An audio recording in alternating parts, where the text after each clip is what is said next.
निष्पक्ष दस्तक में आपका स्वागत है। मैं हूं राजू यादव। आज मेरे साथ अपर्णा यादव जी हैं।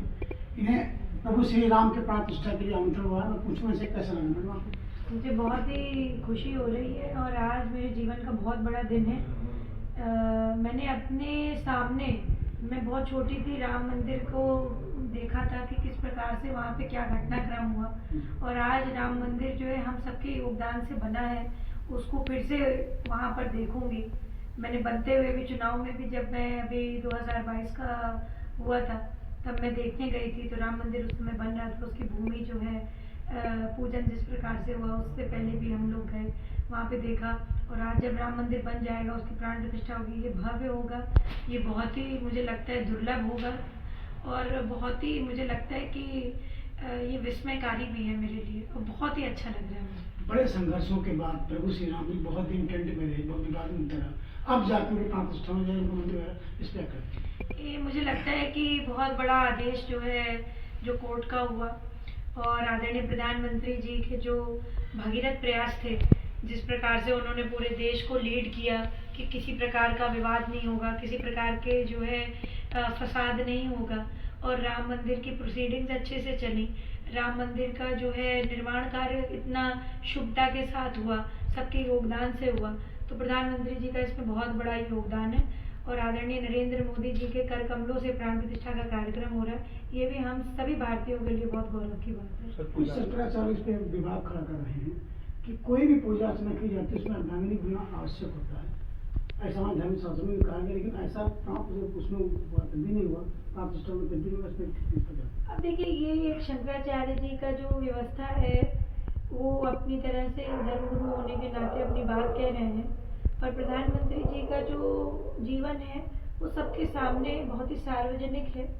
उनके जीवन में क्या क्या हुआ, कैसे हुआ, ये सब लोग जानते हैं।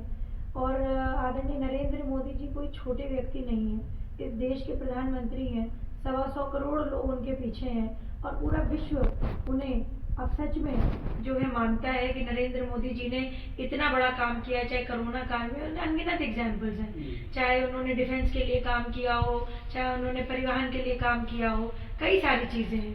तो आज प्रधानमंत्री जी के लिए कोई इस तरीके की बात करे कि अर्धांगिनी नहीं है, ये नहीं है, वो नहीं है, तो मुझे लगता है उनके व्यक्तित्व को छोटा आंका जा रहा है। सनातन एक फिलॉसफी है, सनातन कोई कर्मकांड का ही सिर्फ विषय नहीं है।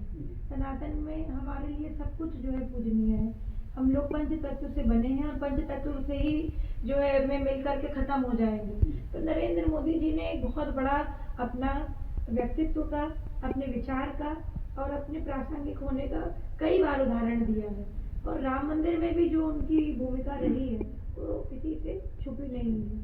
तो मैं समझती हूँ कि उनके लिए इस प्रकार की बात करना ये कोई उचित बात नहीं है। बाकी शंकराचार्य जी का, जगत गुरु लोगों का, जितने भी धर्माचारी हैं, उनका मैं अपर्णा यादव बहुत सम्मान करती हूँ, एवं मेरे प्रति कभी भी उनके लिए कोई दुर्भावना नहीं है।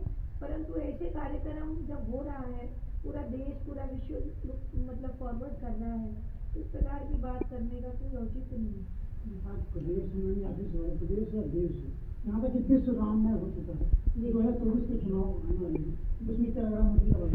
बिल्कुल 200% जो है भारतीय जनता पार्टी, और 2024 में लोकसभा के चुनाव में बम्पर जीत होगी, और आदरणीय प्रधानमंत्री जी के नेतृत्व में तीसरी बार फिर से आदरणीय मोदी जी की सरकार बनेगी। अपना कहना जिस प्रकार से मोदी जी प्रभु श्री राम की स्थापना कर प्राण प्रतिष्ठा करें, इसी के साथ 2024 में भी देश की जनता उन्हें प्रधानमंत्री के रूप में